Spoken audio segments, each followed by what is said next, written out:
Nayebi ke bozali ebele wana ndenge bomesana kolanda biso na kati ya émission na bino bolinga mingi Canal Presse oyo ndeko Zulu apesi biso na maman pour na mois de la femme opportunité pour to koleka pe ko débattre na bino maima kotala o etali actualité ya mboka na biso lelo bomoni ngai Evelyne raconte ya RTNC2 nazali wana pour na ko présenter Canal Presse pote elongo na ba invité toza na bango na plateau te ba ndenge ni to ko kotala mai etali intérêt ya mboka na biso lelo mingi Canal Presse lelo to kolobela confinement à Kinshasa annoncé par le gouverneur de la ville Jantini Ngobila. Mais avant tout comme nous na info ya lelo tota nanu ba info auto za nango po teto débattre sujet na biso ya lelo. Info ya moto d'après le docteur professeur Mouyembe, il a au moins besoin de 135 millions de dollars pour permettre riposte à coronavirus. Est-ce que bakokoka kopesa e mbongo wana tokoye bango kakawa na ba invité na biso info ami balezali les présidents sectionnaires de la Ligue des jeunes membres de l'UDPS ont à l'unanimité rejeté la décision irrégulière 005 de Kabound suspendant le secrétaire général adjoint Guy Bao Ebamou et encourage le secrétaire général adjoint Guy Bao à poursuivre avec la dynamisation des activités du parti tant dans la capitale Kinshasa qu'à l'intérieur du pays. Et les combattants sont appelés à garder leur calme et à ne pas céder à la provocation de M. Kabound. Wanezali ben photo zanango tokoye ba pe toko débattre ango mais mingi confinement à Kinshasa annoncé par Jantini Ngobila.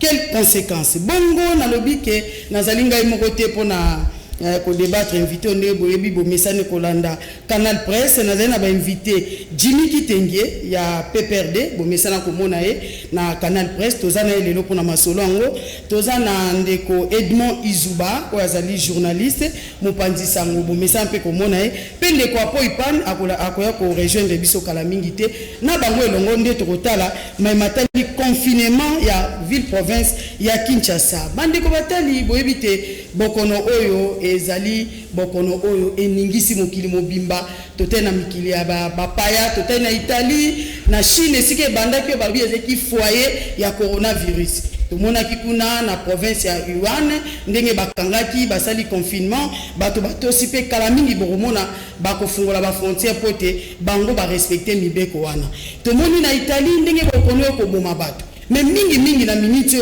nanu penza kolandisama na ba chercheur nanu bazu penza qui se ko lutter contre bokono wana ya coronavirus te yango wana na cadre ya ko battre la pote maladie e panzanate déjà bandé ko annoncer pour na ba pays africain ba e bandenge nini ya kozwa ba précaution face à makambo wana yango wana OMS a recommandé ba geste barrière auto bengi lavage ya main ezali ko salisa neti nga Evelyne raconte ndé na yaki déjà na sukola ki maboko na ngai na kota ki na sukoli maboko ozana gel désinfectant otie na maboko na yo pona ko mibatela toza pe na auto bengi distanciation sociale to ko batela moi distance ya 1 mètre na moninga toza na auto bengi ko boya ba rassemblement pe toza na mesure ya confinement mais tant total to monite na kati ya ba mesure wana nyonso ezali o ba mesure o OMS azopesa biso po to ba ndenge nini to ko mibatela po tango ba chercher ba ko sala to moni ba pays ya mikili ya poto epesi ba mbongo ebele mona ba meka ko luka ba kisi banganga mayele ba yekola ba luka vaccin to moni ba ko lutter na chloroquine et tout mais sikoyo lokola nanu kisi ya solo ko bundisa ngo ezate nde ba mesure wana OMS apesi biso ya prévention yango wana toko beta masolo wana ndenge na robaki na Jimmy Kitenge ya PPRD Edmond Izuba apo ipana kolanda biso wana nyena banana ko pesa bino mbote ndeko Edmond Mbotena est-ce que sokola ki maboko na sokola ki koto na profiter na gel désinfectant na yo pe na alcool ya ndeko Jimmy Kitenge pona ko sokola ba micro bongo ndeko Jimmy. Merci maman, bonjour. Bissonne tous acteur politique. Au-delà du fait que tu es acteur politique, Bissonne faut sensibiliser population. Na ko sensibiliser population biso moko to banda qui déjà ko sala makambo na ko sokola maboko à tout moment, à chaque fois ko garder distance na ba ningo yoza na bango ko éviter ko loba makasi parce que soye ko ti ko bime pa na yo et que pa ya mutu mususu et puis ko soutenir ba mesure nyonso ba konzi ya mboka ba ko vwa mikolo yo pona survie na ko sauver ville ya Kinshasa. Yango wana pona survie na ko batela ville province ya Kinshasa. Totali tolobite Gentini Ngobila oazali gouverneur à ville province à Kinshasa après ça qui bongo ba mesure a outko loba lobi tolanda ki ma mesure ya confinement to monite na bamboka musupe ba saleli yango pe totala nanu na osenga Serge Makoso apesa biso nanu élément auto kotala na mboka Russie ndenge nini Poutine yepe azui mesure ya confinement ya sala yango ndeni tolanda nanu Serge Makoso.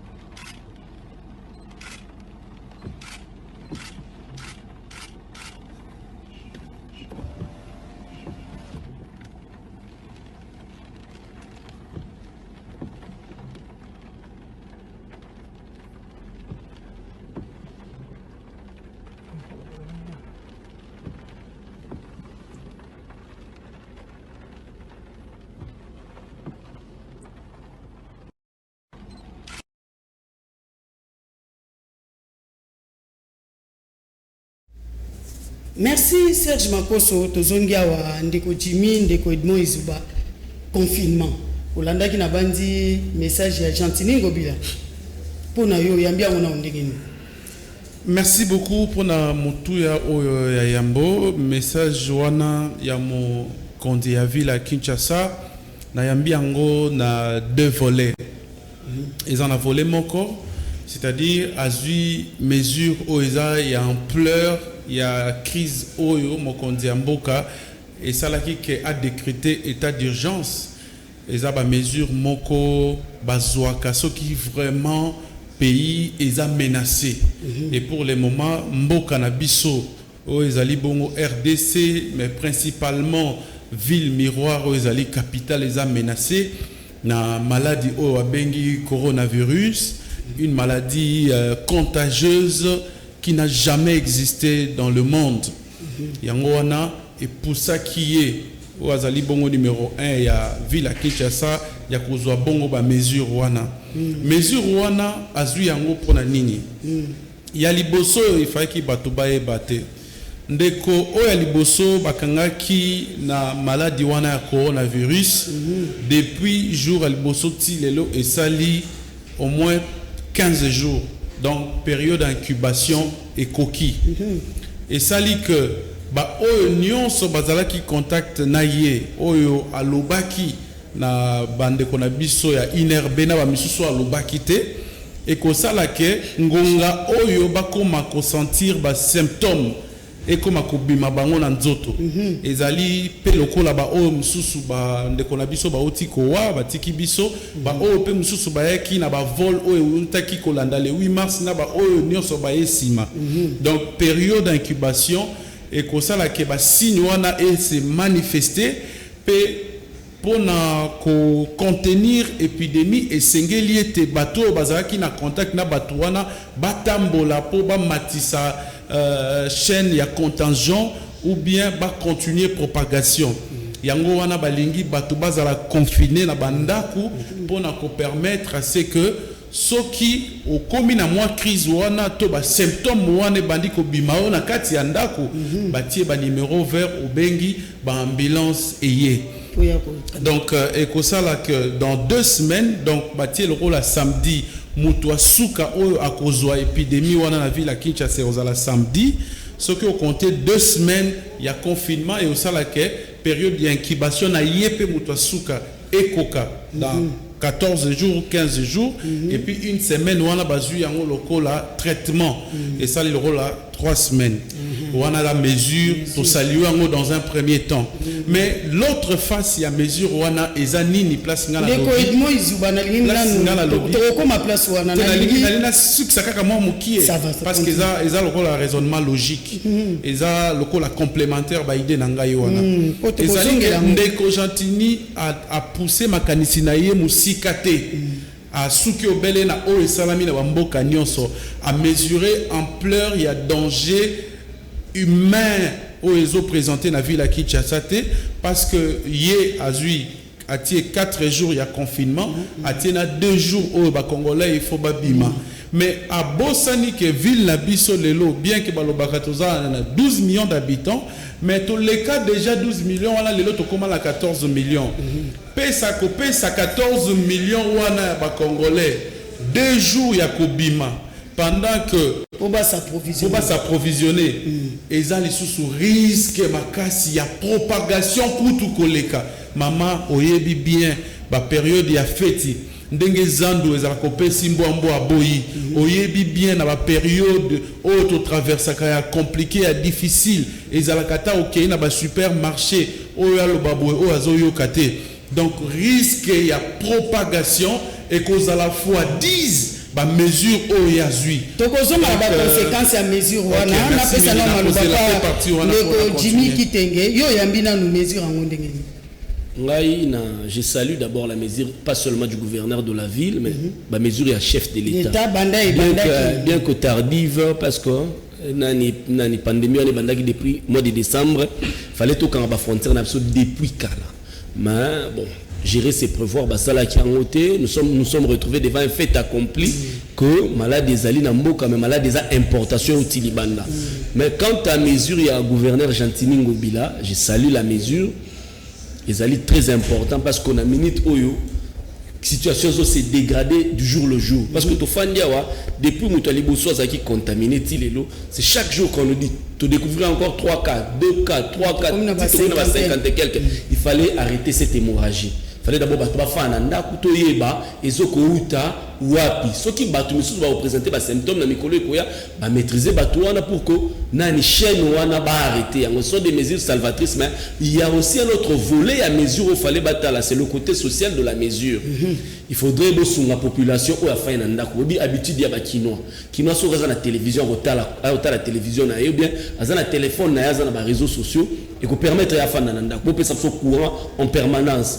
Bopé sabiso mai en permanence courant na mai mais na ko chuter lisusu na makamunde ko Edmo Izubazol auti kolobawa nazo compléter il faudrait dans le 4 jours biso to fana bandako le gouverneur a vu la réfléchir à chaque maison communale, la cantine populaire, bien de premières nécessités à faible coût. Parce qu'en son temps, nous allons désirer Kabila à Salakayango. Et qu'on permettre à ce que, même de Edmo Izubalobi, qu'on permettre que Moutoua ça va déplacement à Milaïté, mais na quoi na ya ko somba l'os, ko somba peut-être l'os fufu mafuta, bien de premières nécessités permettra biso to lier ne fils que quelque chose nanda. En tout cas, mesures mais les mesures doivent être accompagnées du caractère social parce que tu as des populations quinoises à Vivaka. Tu as des populations quinoises à Vivaka, na taux du jour, les bana qui ça va mettre na koloba. Mais ndeko Edmond Izuba na nge penza bota la peli susu aspect ya avantage ya confinement parce que moni population en soi qui ça mesala mingi kokanga makambo ya mabe mingi ba otala ka te omoni bazelo ko bazo kokanga biso na ndaku to vanda to sala le côté mais total ça na on a bana mboka ba olanda biso avantage ya confinement pour tout monde na ba pays loko la Chine basala ki on peut ba réussir kala mingi te to mona na le 8 avril la bazo fungola territoire wana o ezeki épicentre ya pandémie wana ya coronavirus est-ce que beaucoup ko ça bana mboka avantage na ya confinement. Merci mingi maman. Avantage du confinement, ezali mingi na ba pays oyo économiquement baza stable. Biso awa économie na biso ezalango stabilité batika konyo ko le peuple. Donc on a eu moni peuple atambola na confinement. Non, vous savez maman, population oyo toza na mondialisation non? Population oyo lelo atikali nanu na souci na ye ya liboso ko luka asili sanzala. Aza population oyo aza capable akoki kokufa pona likambo ya mukie soki opimeli mwa kolia na ye soko okei na Chine kuna makambo ya kolia ezalaka lisusu priorité na bango te bango ekoma makambo ya ba cerveau ba réfléchir ndenge nini bako bloquer pandémie ndenge nini ba scientifique ndenge nini ba laboratoire ko sala soko okei na France okei na ba pays mususu o ba décision ne zwami ozui même ba pays mukie ya mikie lokola Rwanda bakomi même na possibilité wana ya kozwa ba mesure à confinement pe ya kopesa 45 millions de dollars na ba opérateur économique privé pour na ko faciliter bango ba ye bandenge nini ya kokoka ko supporter ba manque à gagner na bango pe ya ko servir population c'est-à-dire bomoni neti na pese exemple ba supermarché na biso to zalango atongo pe route ba supérette des marchés parce que soki na pays mususu romona peneza nde ya minene pe koleka o tozanango bakoki ko loba bon dans un premier temps lokola moyen ezali ya makasité tokoki ko multiplier ba point de vente bakoya par exemple na ba église ou bien ba servir na ba espace moko ezali public pour na ko permettre à ce que bato bazala confiné te ba ya mbala moko belé ba se retrouver place moko bakoyi ko la pour na lemba batie par exemple 5 points de vente pour na ba commune mususu mais awa tozala makoki te ngala bandi te soki bukanga lonzo ezaki projet moko salvateur oyo bimise la mboka monene lokola Congo 200 millions de dollars américains ce qui projet wana ezalaki ata kosala mwa masangu mwa loso mwa ba produit wana soja ainsi de suite oyo bukanga lonzo koki ko produire nde koki ko ya ko sauver mais na bukanga lonzo ekufa na ba point de vente bukanga lonzo ekufa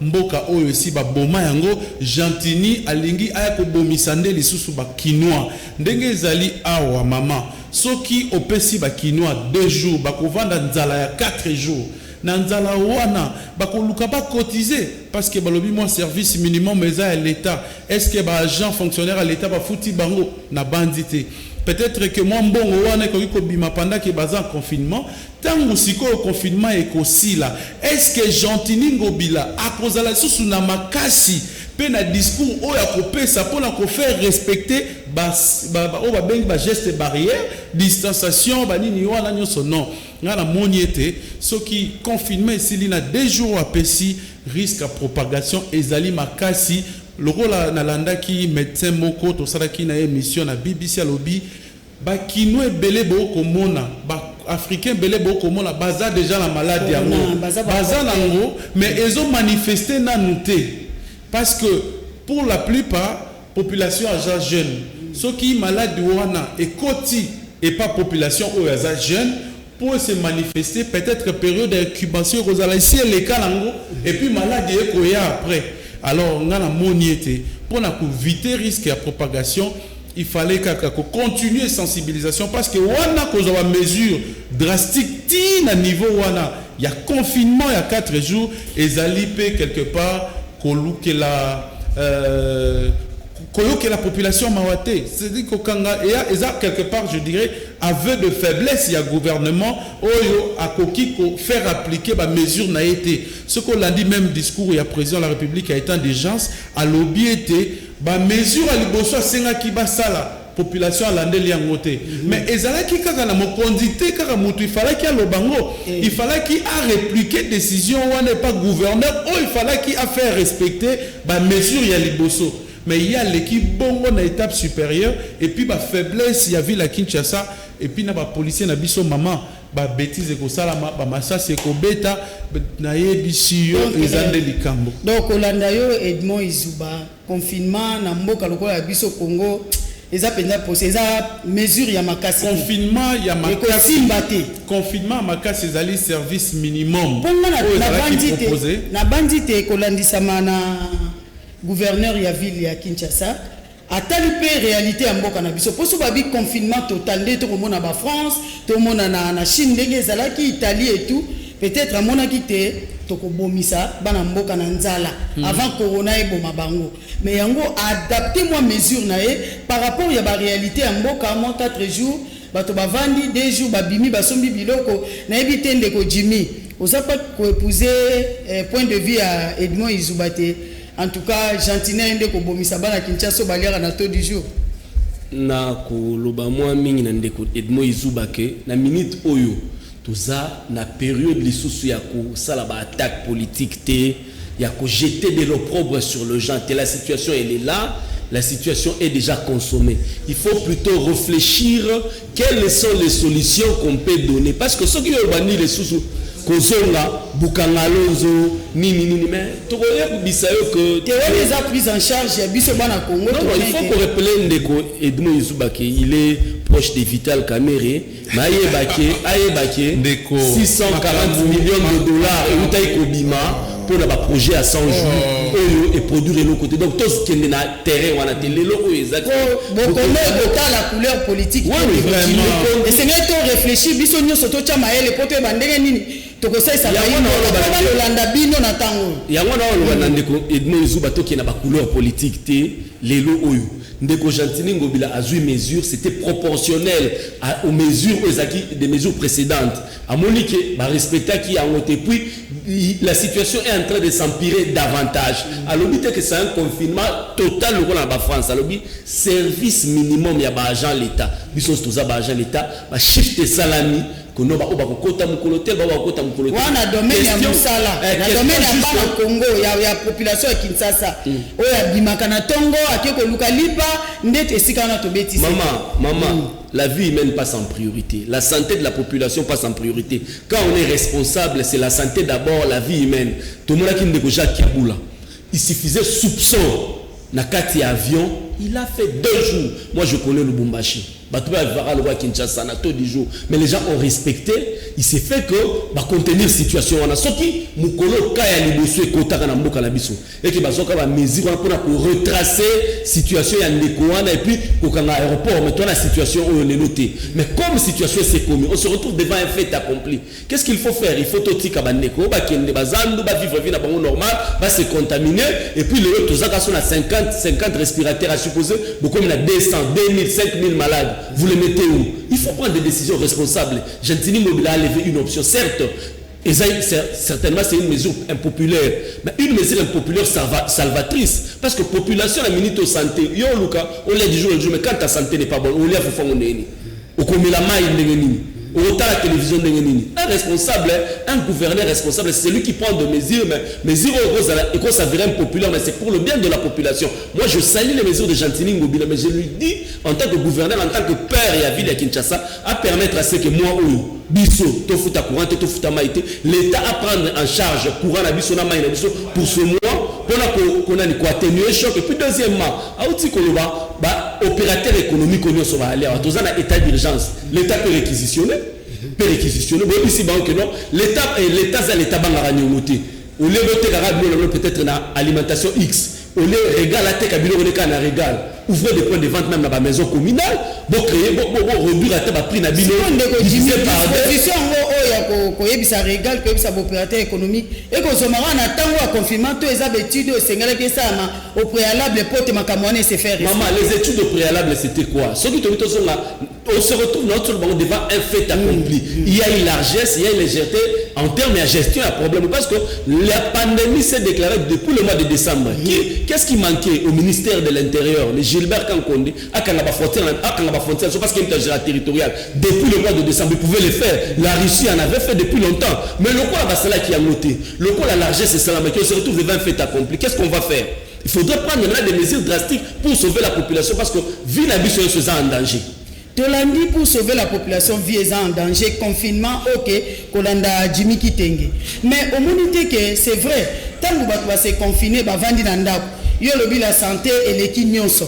Bato bazan po ça va vivre nam avant ba ke ko nuka eloko ko malade sur côté na kati nzoto coronavirus e koti okoye batendenge nini o li ata lipa wana. Donc pona yo o sepeli pe ozo ko encourager mesure wana.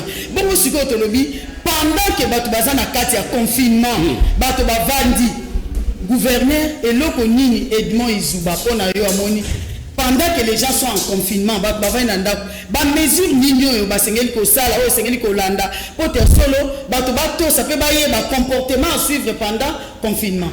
namoni tende kona biso Jimmy qui te na annoncé nanu arrivé pe ya mopanzi sango tolobaki apo ipan aye ko rejoindre biso mbote na ye akuti biso déjà en kati ya masolo donc tokolobaka confinement na ko sepela mingi soki ndeko Jimmy qui tenge ya bimi na distraction oya koloba na bana mboka ke nazali moto ya kamera nga nazali moto ya kamera te nazali journaliste monene ya mboka oyo batu ba respectaka.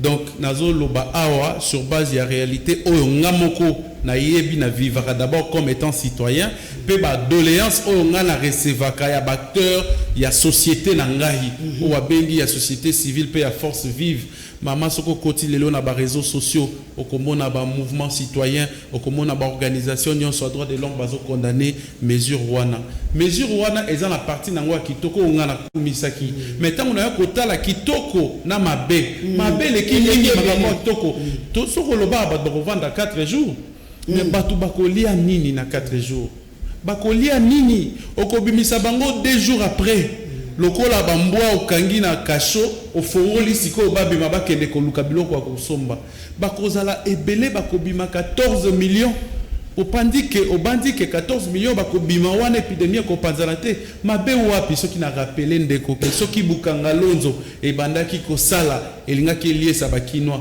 ebandaka pe koliesa mais subitement to mona makambo esila et tout ça ndeko alingi tokota makambo wana te bima na distraction likambo ezali pe boye mama ezali kaka maite ezali kaka courant te ezali pe loyer bato belé baza na Kinshasa baza ba locataire oyo baebi toko expliquer bayer ndenge nini. Donc pour moi il fallait qu'il programme il y a isolement il y a ville à Kinshasa et ça l'a préparé déjà tango mokonzi mboka salaki discours ya liboso balobaka gouverner c'est prévoir mais na moni était légèreté l'équipe mingi na Jantiningo bila na batu na ye omoni ndenga gérer programme projet ya munene ya kini bopeto salité silina noté maladie oyo kote la biso tala lisusu alingi a bebito a boma ba congolais lisusu fois 10 na maladie ou épidémie. Donc atika alongo la décision wana apesa ba mesure moko ko sala kenet ba pays mususu africain ba isoler ville à Kinshasa ndenge natali lettre correspondance ya lelo ya commissaire général il y a la police ou azolbe makamba patrouille mixte ko salama ndenge nini ba mécanisme nini la police na FRDC bazui pour na patrouille pe pour na ko isoler ville à Kinshasa. Ça peut passer au lieu de confiner tout peut-être biso tozolinga pe ville à la désinfecter à pulvériser mais eko sala makan wana balobité kaka tikala na ndaku kaka vanda kaka kufa na ndaku apo ipana untiko la ko kuta biso na kati ya masolo wana to ko ba confinement conséquence nango tolandi ndeko olandi ndeko mo izuba ndenga lupona yo saluer ki na mesure ngo ndenge nini pe ndenge nini ba congolais attitude na bango ko za ndenge nini face à la mesure oya gouverneur Chantini Ngobila oyambi yango na ndenge nini. Merci mingi ndeko na ngana pesi ba ndeko na ngambote ezali kambo ya mboka ezali kambo ya mutu mote Chantini fatika mo ba aventure tout ça na vie sociétale faut moi servicité kota mambo l'état les hommes il y a l'état les hommes il y a bon il y a batou les hommes il y a musique mon moment président de la République a eu décision de Bosso a moni que kufa isa makasi ndé a cause ami balé ba mesure de mon makasi mais n'habite pour les Argentiniens qui mbango na décision na ngai zo comme ça ngati sikolo peut-être na kaboli mama makamususu ndeko aide-moi à l'hôpital mais na yebe ko contredire na ina lo ba ko etakinga président de la République Kalami Taoutou Sala du school à reprendre les mesures à Joaquin Bosso et puis à renforcer. Kinshasa ils à quarantaine, c'est-à-dire Moutako Bimate, ils à la boîte, ils à la massue, ils à l'avion, Moutoupa Koyi Boko Tate. Il y a tout ça en quarantaine. Et le Bosso. Ce que le gouverneur a vu, attends un policier ou y a battu dans ce moment général Kassongo. Est-ce que bateau Salama là on bateau ça va mettre la chef de l'État? Souci n'a pas fatal comment notre en français ça peut permettre l'applicabilité de mesures du chef de l'État. En tant que gouverneur. Chef de l'État et que ça les maçons. Est-ce que Jantini allons la police? Jantini allons les Kinois? Ou les Kinois va têtu? Maman, on a 4 équipes à sensibilisation. Bon, ils se rendent en retard. En tout cas, est-ce que Jantini a compris la mentalité bakinois? Au moins, il dit gérer, c'est prévoir. Prévoir, gérer également, c'est commander. Gérer aussi, ça va la maîtrise de la juridiction aux Okam. Jantini, Mamba Salingue Salinga passe. Collier qui nous faut abîmer. Il y a un locataire.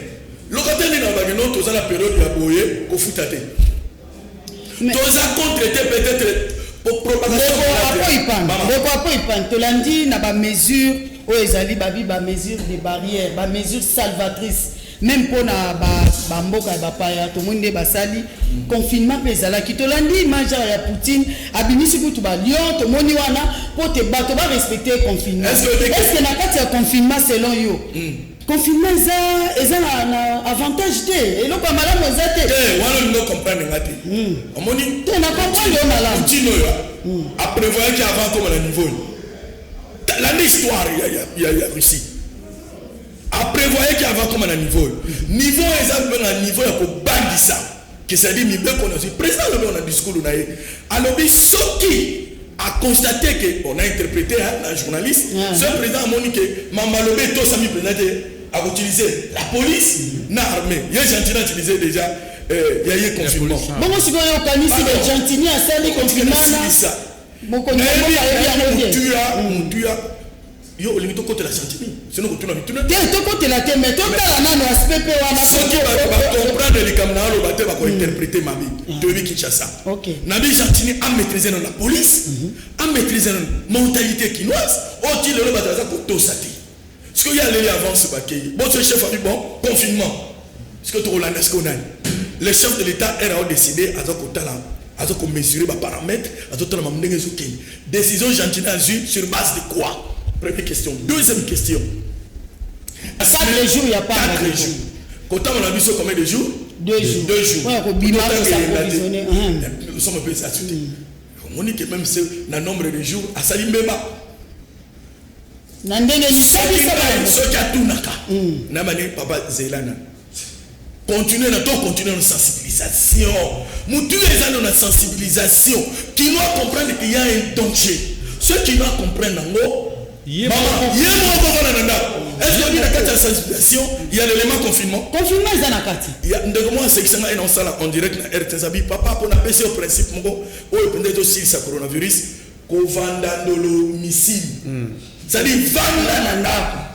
Aye mi balé, tika bitambola tambola l'odon. Qui s'y balé wana? Bitambola zangatina. Mais président, sur l'expression président, moutako bimafa bimanatina. Papa on a bimis qu'on a tiki famille pour obéir à des missions. So il a le mois dans quel temps c'est ezanatina. Maman nazo il comme la police. Décision est ma B, c'est une réponse na boyango. Ezali ma B, aider. Tali ça ba mboka ba mona ki aider bango te. Ezali ma B pour na nini? Qui doit aza tout y a certaine sensibilisation. Il y a confinement dans le confinement comme après. OK. Mais il y a la sensibilisation confinement pesa na carte. Oui. Mais dans l'autre côté, vendre la missile on a pas possible. Tout va là. C'est dans la sensibilisation. On dira ça une décision pour soi. Toqué dans la police. L'homme n'a pas salué émission, n'a conseiller principal à chef de l'État. N'a communicateur personnel, il y a mon Konzamboka, M. Feli Kabala. N'a RTNC en direct. N'a docteur Boissa, mon docteur Mounena, bien qu'à la Mouka, les gens ont mal compris. Il y a eu un temps que Mungamba. Et eux, ils ont la couleur. En direct. Après émission, Nabimi, au moins il va s'accorder beaucoup. Place de Moutou Souki. Moi, en réel, pendant le seulement, moi-même, j'ai vu la Jeep 12/01 Jeep. Mais des centimètres aventure. Moi, j'ai vu, on m'a pas dit, moi-même. Jeep, la PC numéro Jeep 12/01. Ils ont surveillé 3 207 bazako bombe mama mutunkama mais na kati il y a 207 3 bis na kiti na mon question na zana ngona tena peu na ye la police na monsieur malade ça avec papa pour on italioté a mati vite policier je lui ai dit je vais te dénoncer na bengi présidence de la République na numéro de conseil spécial mo na bien la général Kassongo tala a bosaka polo 12/01 et ça pour faciliter au moins ma gentili faut occuper ça na si ça pardon na ye état ba mini photo kaba maloba po c'est là maman bamba lobi 17 te balobi mais toto ko ko la kati ya débat ko photo pesa makanisi sikoni biloko gentili faut l'équiper comment ba décision ils ont mis ezali kotosama na kati ya ville na ye pona kosukisa ngai moko oyo nazo ya na komi na rond point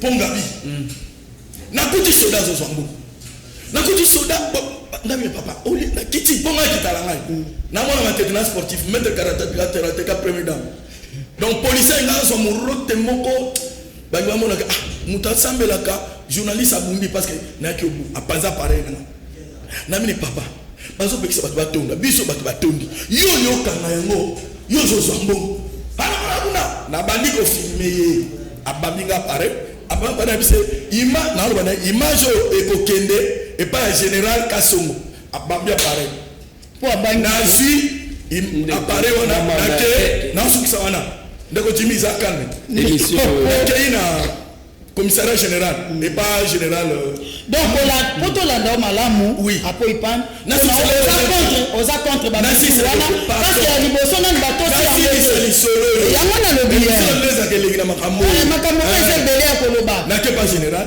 ba ninga na général Oachango na pesi image avec général Kassongo mais on récupère quand même image ata babambi téléphone maman na journaliste na pesi bango image avec général Kassongo na miso na ngai na ye journaliste apo ya RTC atindo l'image moko na comportement ya police ba yokate avec ko kanga bango tindo na mito ba futanga pareil tete ba s'occuper nanu na application ya ba mesure Jimmy Kitenge kolandisa mana izubana ndeko apo ipan balobi en tout cas ça confinement tété pas marqué ba disposition ezali nanu mamikano wana ezwami na pressé ba étudiant mo malamu te ba bana kisasa ba baliaka na taux du jour pona yo moni ndengeni maman na kondimate lelo awa na plateau oyo to luka to dédouaner présidence de la République na responsabilité na et puis to charge Gentili Ngobila Nekoulouss non ça ce n'est pas être honnête c'est vraiment on ezali to sala mutema malamu te c'est-à-dire ceci quand vous me parlez ici de certains conseillers principaux mais c'est tout ce genre là la manière de parler quel est ce Congolais qui a crié qui était que non bande de présence pas autant inutilement ils sont sortis pendant longtemps laissez-moi parler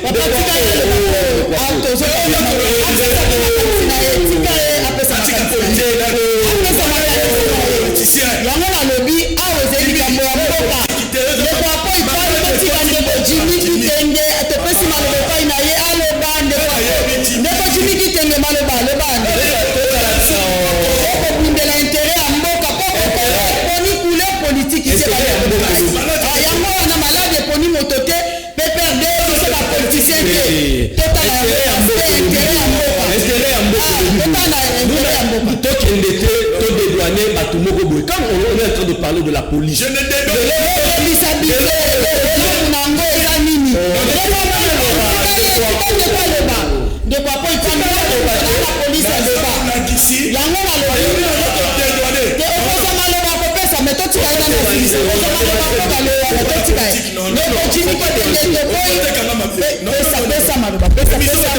Gentili Ngobila a eu la décision docteur Mouye Malobaki on a besoin de 130 quelques millions de dollars. Deuxième moment est-ce que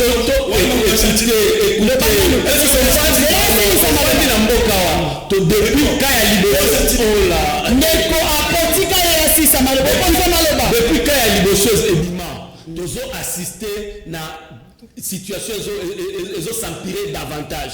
Gentili Ngobila en tant que responsable qu'est-ce qu'il fallait faire abakangi président kangi ba aéroport mais et comme il y a une contamination locale même docteur Mouyemba Lobango face à la nini il faut luka to arrêter hémorragie wana to ko arrêter hémorragie wana na osala nini na kosala nini Kinshasa est différent na ville à Lubumbashi quand Kiaboula a pris la mesure la ville à Lubumbashi va trois fanda qui des jours mais ndeko jibeli te 4 jours il y a confinement 2 jours bandeko babimi obandi te ke tant ba kobima contamination ko sa maté maman le souci de la mesure de Gentini Ngobila. D'ailleurs, Gentini Ngobila, il ne le fait pas Yemoko. Certainement que tous les services, même la sécurité, tous les services étaient contactés. Tout le fonctionnement à l'État, les services contactés. Même la présidence de la République était contactée quand Gentini est en train de prendre cette mesure. Et ça qui est, écoutez, Tozoluka Tokata, Chienouana.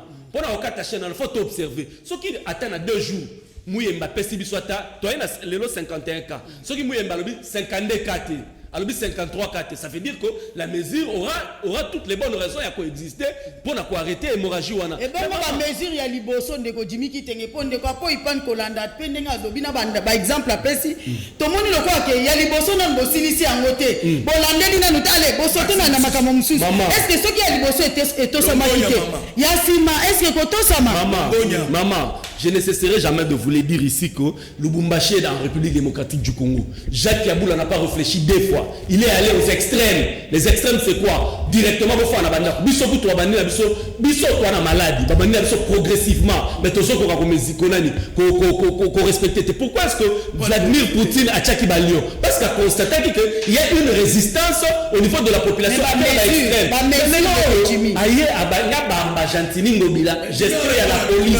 Écoutez, Gentini Ngobila, c'est l'autorité de la ville, c'est la tutelle peut-être administrative, mais la tutelle technique de la police, c'est quoi? C'est le ministère de l'Intérieur. Qu'est-ce que Gilbert Kankonde a fait pour sécuriser nos frontières afin que maladie contaminée? Qu'est-ce que tous ces conseillers du président de la République, ils sont partis, ils vont voyager belé, l'autre a besoin de 135 millions de dollars. Ils sont maladies. Qu'est-ce qu'ils ont fait pour arrêter cette maladie? Aujourd'hui, on veut diaboliser Gentini Ngobila. Ce sont les mesures, ils ont dit suite logique, il y a des mesures à Mkonzamboka. Ce n'est pas qu'il a pris ça d'une manière unilatérale. Arrêtons de diaboliser Gentini Ngobila. Logique n'est pas à poser qui problème na bandi tout à l'heure. La disposition ni Gentini Ngobila a pesi na bana kisasa na confinement pe ko bima. Tango azumi kano wana. Moi bana kisasa baliaka autour du jour ndeko Jimmy. Mais na lobi fa bani na ndako 4 jours durant. Basala ndenge nini. Na lobi mama na lobi so. Ne pas iziwa akasa na makanisi wana pona landa te alobaki likambo ya sima ya ko s'approvisionner to lobi makambo ya ndeko Jimmy la chaka ba cantine populaire. On va accompagner mesures wana na ba cantine populaire. Cantine populaire mon côté eza na Kinshasa tika na Salema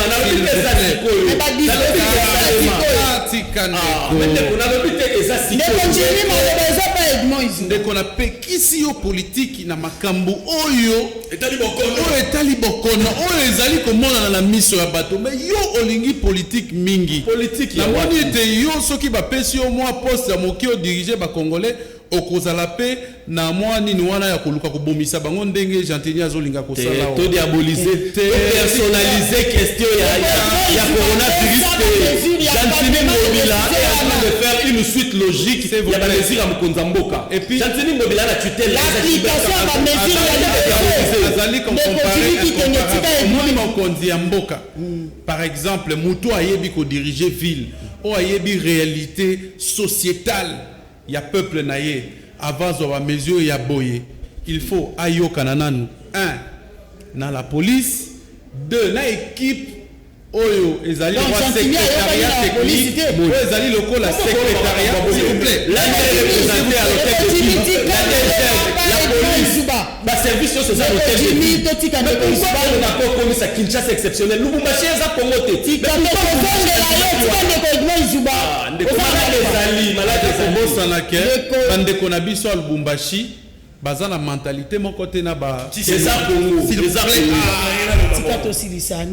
nazo finga ba kinote mais ngai na kena la ville ya Lubumbashi na mona ta papier mon côté baboka na nzela donc moi propriété zali moi manière ya vivre eza différent un louchoir ce qui a lingi à s'approvisionner à un mécanisme qui nous a langoté. Oso comprendre. Donc tika ko comparer la réalité à kuna pe comme mango moninga inazo ko baboé. Ndeko Gentini ce qui a linga zo décision, il y a tout un secrétariat technique. Il y a Mouyembe Zali wana. À contacter qui bango. S'il vous plaît. Pas ça na équipe. Mais c'est évident.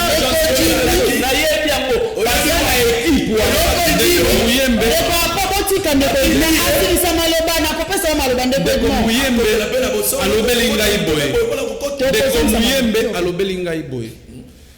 Na interview moko na salié de Komuyembe alobi c'est depuis 1974 que j'ai vécu non j'ai survécu na épidémie à Liboso et Zouaka Zaïre parce que na respecta kaba règle d'hygiène pour ba pesaki ti lelo de salangai que chaque épidémie et à la règle d'hygiène il faut respecter nulle part à tikali kolobelanga makambo confinement ba confinement c'est ça des mesures politiques non s'il vous plaît ba confinement ce sont des mesures politiques qui se complètent dans les moyens économiques au monde du pays monene loko à Brésil ou à bengi pays émergent président la bango Bolson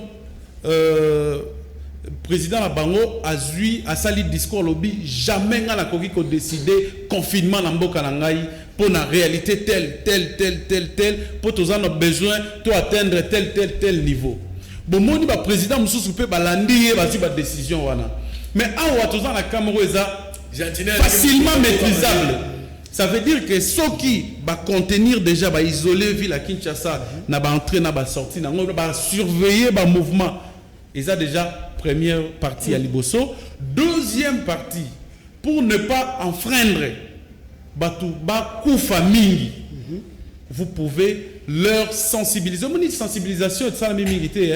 Pembongo mukie o batiaki na makambongo et talibongo sensibilisation des salike et ça la mamakasité. Mais ceux qui lelo, na Gentini Ngobila, na Mokondi Amboka, basali makasi ba respecter montant budget oyo ndeko na biso Mouyembe asengi ndeko mama na pesa l'exemple moko Ebola ezalaki na Beni oyokaki balobeli makambo confinement or c'est la maladie la plus dangereuse il y a RDCP à monde entier o eza makambo il y a contagion il y a maladie contagieuse mais o ya Ebola coûte ça grave. C'est-à-dire, mais nulle part on a parlé de confinement. Pourtant, Ebola, Ezalaki Kaka Liboso, à porte, il y a Batou, parce que salité, Ezalaki Makasi. Mais Oyo, Eza et l'eau, il faut traiter avec beaucoup de délicatesse. Pena ba mesure Kozwama. Lelo, Gentini Ngobila, Abenga Batuna confinement, c'est trop tôt. Banda ko faire appliquer ba mesure ya Mokondi. Banda ko yebisa batu nyonso ba respecter yango ndeko apo naza ko compléter ye ngai na venu na ngeza venu moza wa bar rebelle avenue Bandundu na commune ya Kitambo na moni bandeko policier baza koleka bakangi batu ba komela masanga bazaki bandeko mibale bafongola ki terrasse bakangi bango ngala tali na note oyo Gentini azwaki na décision na ye na arrêté na ye wana et l'objet mutu afongoli tenancier ou à Fongoli Barnaye. Il faut foutre entre 100 000 francs à 500 000 francs. Il faut foutre mais les policiers vont négocier même 50 000 francs pour la bâtiment qui peut bâtir bango. Est-ce que wana policier a respecté Maloba? Il y a mon condamné Gentini sanctionnera policier. S'il vous plaît, il y a un chaîne de commandement. Le chaîne de commandement existe dans la police.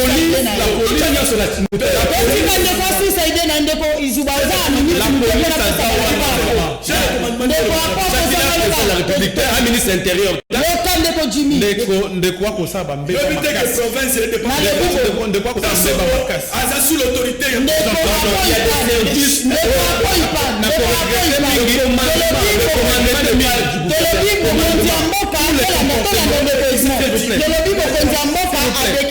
état d'urgence sanitaire.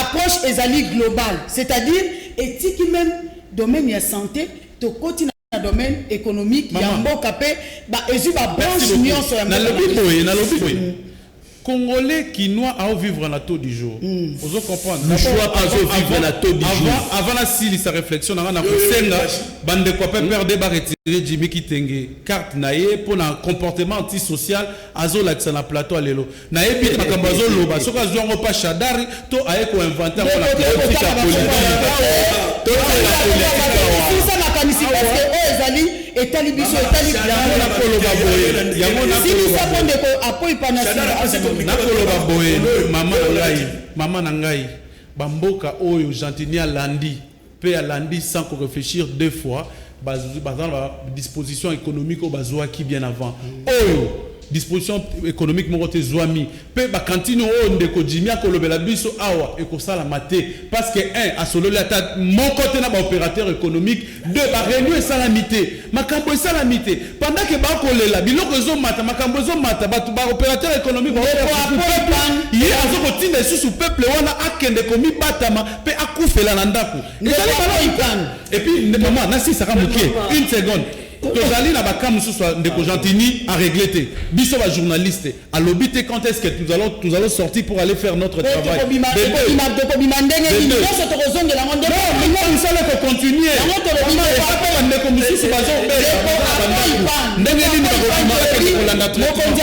a décrété état d'urgence sanitaire. Mais l'obité approche ezali globale parce que étendre même dans le domaine économique et tout. Vie économie à mboka na biso est fragile. Na contamination pour l'obité et l'ongwe na maladie à coronavirus et l'ongwe na stade ya baka importé et comme il a contagieux ça na niveau ya biso moko awa donc facilement ba to ko kabona malade.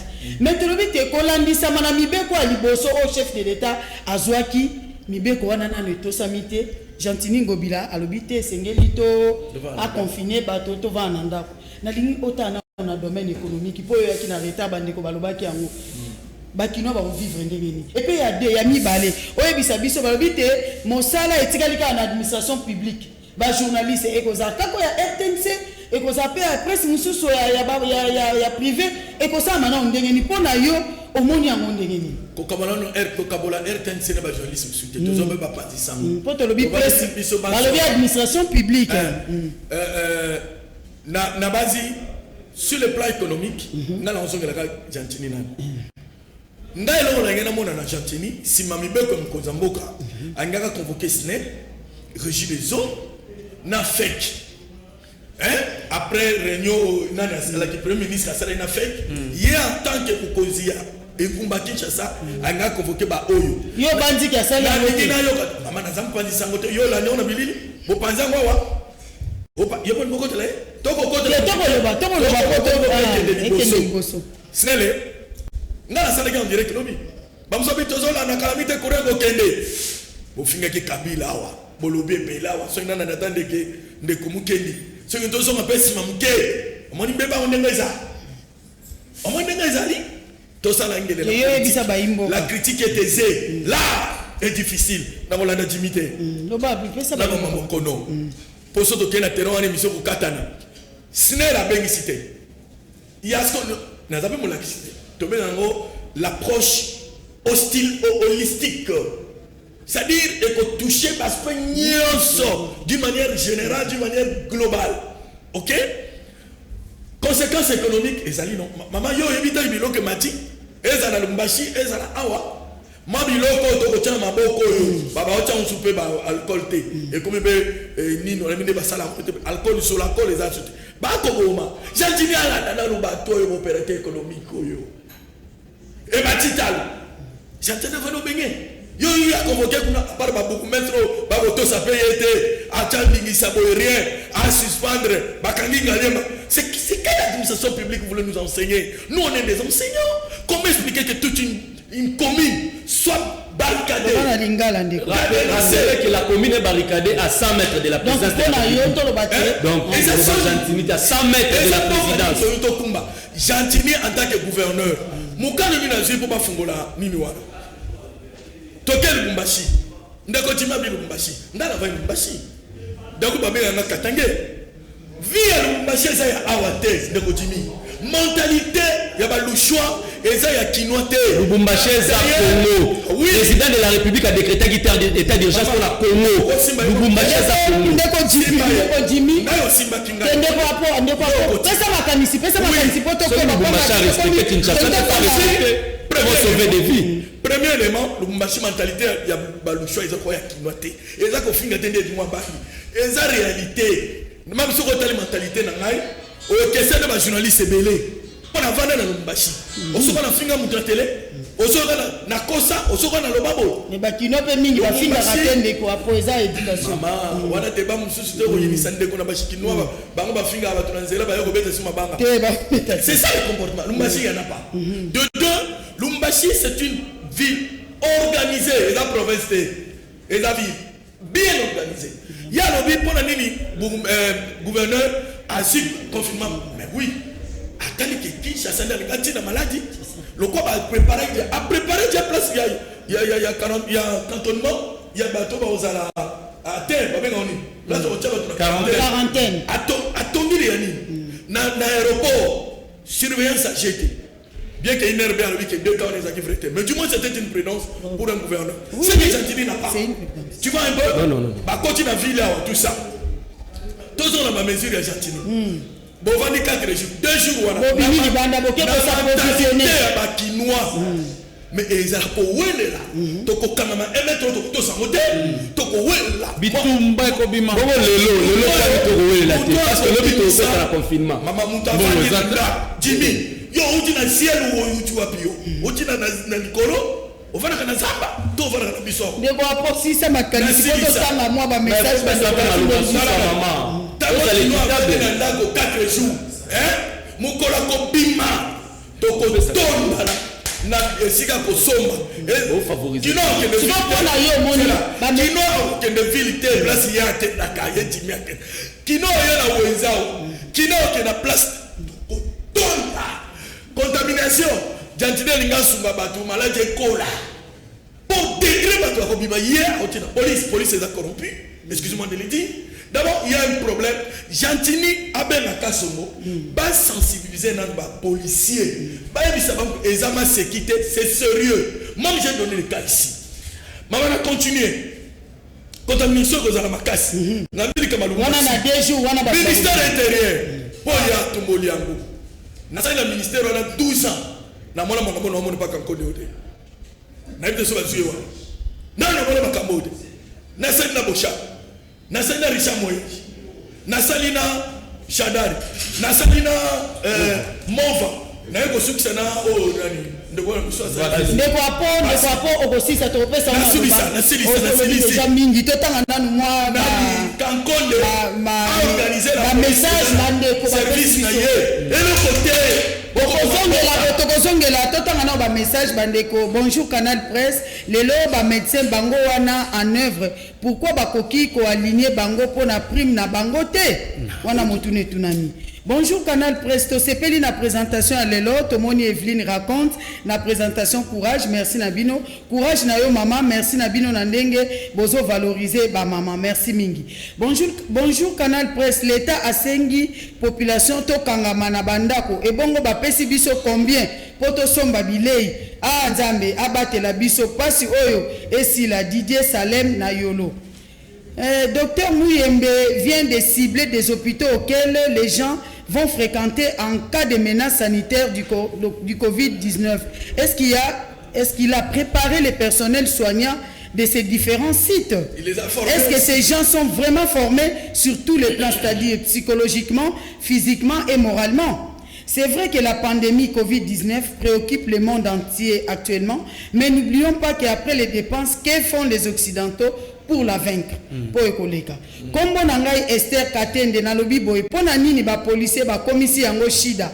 Ata na muntu ka bato baza de balingi kaka mbongo. En plus bango moko bazola ta kashinete. En tout cas boye bisa bango basala musala bien. Bonjour ndeko Evelyne raconte na lingi na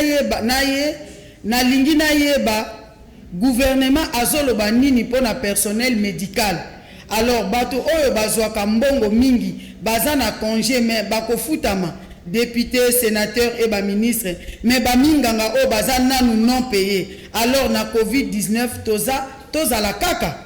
Bonjour Canal Presse, membo kanabiso minganga oyo bakobatela ba malade bazali protégé te bazali kaka ba nouvelles unités sans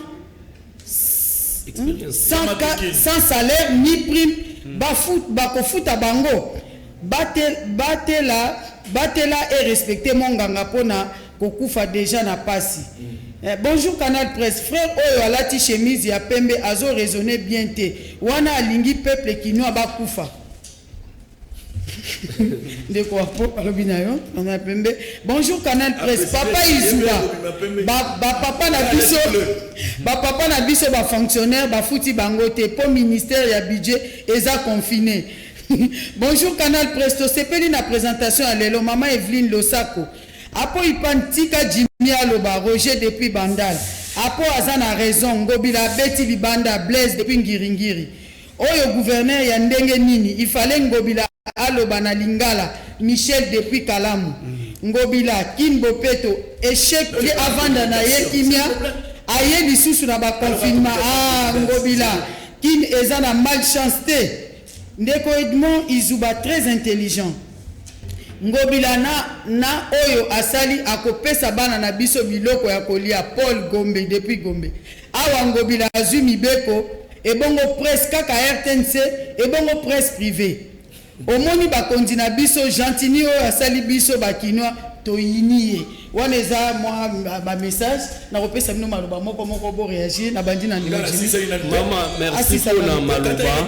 merci pour na maloba ngai na ko interpeller kaka bandeko na so bakinoa to respecter ba mesure wana parce que docteur Muyemba lobi contamination est commis locale maintenant pour to arrêter contamination locale pour peut identifier côté zouta il faut d'abord to fana na bandaku sima to koyeba côté zouta maintenant lingite batu bazwa eloko wana ba diaboliser kaka Gentini Ngobila. Gentini Ngobila, c'est une suite logique des mesures prises par le président et le gouvernement. Donc, les lois police, ne basons la police, azalaka na commandement, na commandement vertical.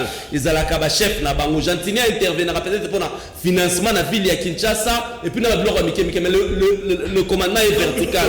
Donc, va diaboliser Gentini te ceux qui bako responsabilité qu'on allait partager na gouvernement central et qu'on allait partager la présidence de la République na gouvernement provincial. Donc il ne faut pas diaboliser Ngobila. Ça sera suite logique. Il y a Mibé. Gentini, il fallait qu'il aille bisana nous bakinois. Très intelligent. Merci beaucoup. Gentini, il fallait qu'il aille bisana nous bakinois.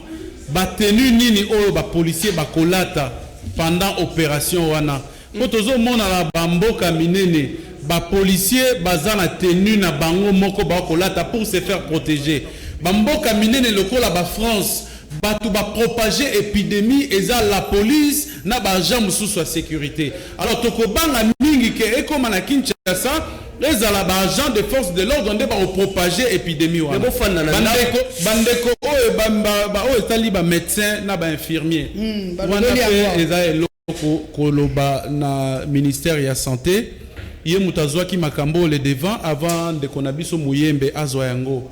Maman n'a pas ce témoignage car il y a hôpital moko o ba sélectionné ngo pe parmi ba centre ba isolement malade et ali cliniques universitaires ba occuper étape ya likolo ya clinique universitaire ba tiki assez pour na ba activité normale mais depuis kaka ba occuper ya likolo ti lelo ba infirmier ba yakate ba banga ba pito mingi na ba malade pe bazoko bima bazoko kima donc on dirait sensibilisation dans le corps médical et salamité, sensibilisation dans la police, soit que ça la moussala maboko polele sans cache-nez, risque après ça battre épidémie et zali. Donc toza na ignorance moko de manière totale. Ti e koti e pas na mutu à Gentini. Donc na rosengete ba bandananu ba lo en mesure à Gentini ou à confinement zangitina ceux qui ont besoin de pulvériser pour désinfecter ville ba banda osala ngo de minuit jusqu'à 3 heures ba osala yango.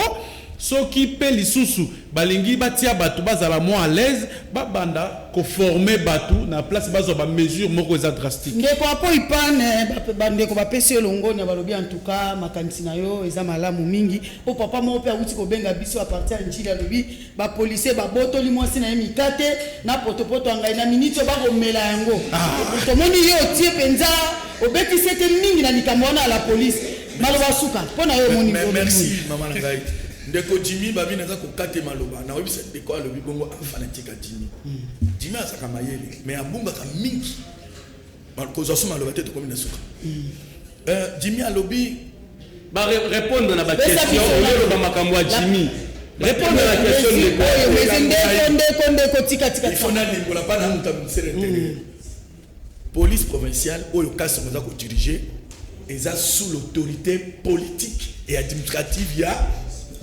pas le commandement de la police il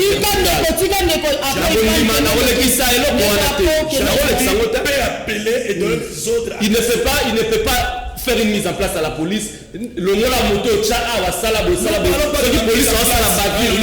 non il y a un ministère de l'intérieur le commandement est tika ndeko asilisa maloba pamba te ba siso na 18h déjà parti à DGC la police ko botola bato ba téléphone ndeko apo ba la police la Gilbert quand on a la musala na ye pesa ba orientation ba pesi numéro 109 na 110 ezako ekate ndeko moko azana njili a souffert ki lobi kosukoso bandé depuis le 23 azoko sola anande mission aketi na inerbe ba ya miete yene ko lobona télé na biseke azon lelo na moyi pona ko sukisa na ningi bande ko ba comprendre surtout nga na boyi teke toto sa bare de digé o ba loba parce que confinement to na kati ya prévention les na loba toto sa yango ndenge minga baza ko loba ndemo koza mboka lobi po komona na kati nango ba lobi to vanda pe na bandako totabola bitambola tombola te donc confinement ezana kati ko banga na ngana décision ya ngobile izani soki lelo to vana na ndako tete mokoto ko bima contamination ko sale mama propagation ko sale mama gas na monida autine la police yo mo wa former na nte yena tibi na kasongo ba encadrer la police te ba sensibiliser na bangote policier faut les sensibiliser ainsi que et puis pour la ressource président de la république azumi be comme okitoko bande konanga toto sayango to vana na ndako obima na tina tompesa mambote ovanda na tina ndeko apo ipani awa nde tosukisi nde tolobi tosukisi canal presse ya lelo bandeko bokolanda émission susu lelo na 21h30 car na canal Kid merci mingi na pesi na équipe technique ya bato nyonso basungi ngai po bozwa émission ya lelo merci na ndeko Zulu oya pesi honneur po ya biso ba mama tanga Evelyne raconte lelo na sukisi po na sanza ya ba mama émission à Canal Presse na honneur donc en tout cas ndeko Jules Boulembi le seul homme genré pour n'engager ça n'engage que moi-même il y a presse ou il y a possibilité opportunité on a merci merci d'inviter l'invité n'engager après Ipan ndeko la RTNC ndeko Edmond Izuba Jimmy Kitenge na possibilité merci merci mingi na bino nyonso na yebi ke bokolanda émission na 21h30 merci na bino nyonso merci na Serge Makoso na bino nyonso bozeki ndete kutani na canal presse ya mbalasima wana na mikomizali koya tota ndenge mokonzi kokumba biso kimia pe boboto na kati ya mabota mabini.